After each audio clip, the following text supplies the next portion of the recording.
Welcome to Marique. If stories like this keep you up at night, hit subscribe, you won't want to miss the next one.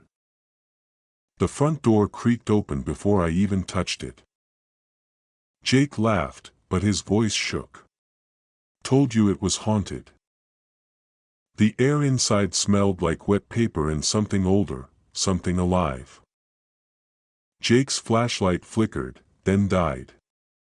Batteries must be dead. That's when we heard it, a child's giggle, soft and wet, from the top of the stairs. Lily stood at the landing, her dress torn, her smile too wide for her face. "You shouldn't be here," she whispered, her voice cracking like old paint.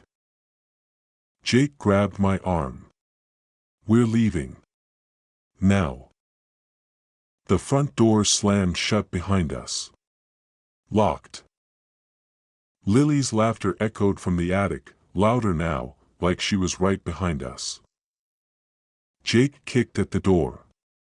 "It won't budge." The walls pulsed, like the house was breathing.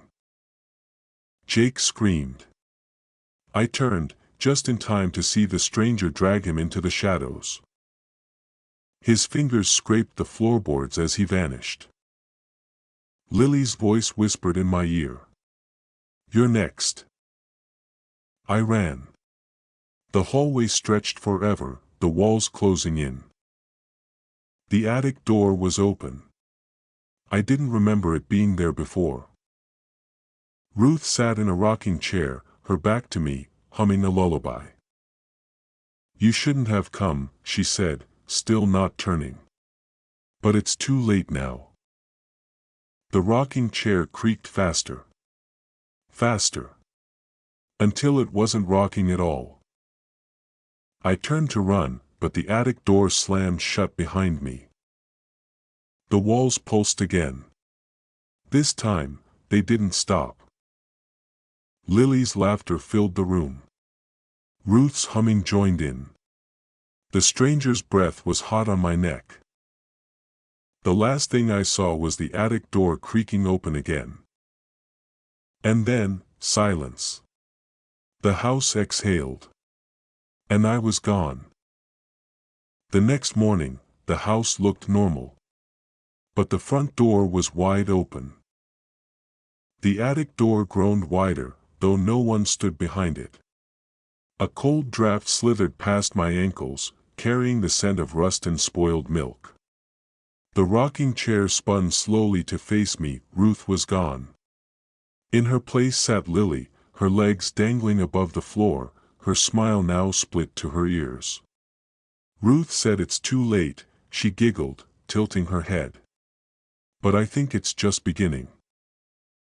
The walls pulsed again, veins of black mold stretching like fingers across the wood. A shadow detached from the ceiling, tall, too tall, its limbs bending the wrong way. The stranger's breath hit my neck, wet and ragged.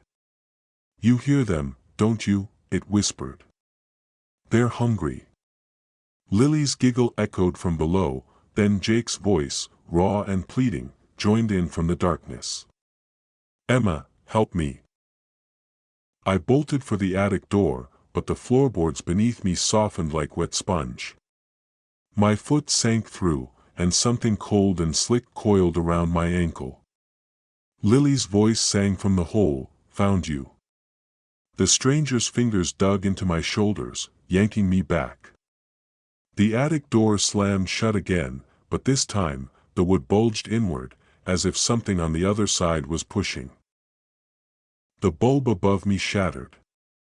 In the sudden dark, Ruth's humming filled the attic, louder now, layered with Lily's laughter and Jake's choked sobs. The walls breathed in unison, pressing closer. A hand, Jake's hand, shot out from the floorboards, gripping my wrist. His skin was ice. "Don't let go," he rasped. The stranger's voice slithered from the shadows, "Oh, but she will." The attic door burst open. Not from the outside, from within. A figure stood there, backlit by a sickly green glow. "Ruth," her face stretched into a grin identical to Lily's.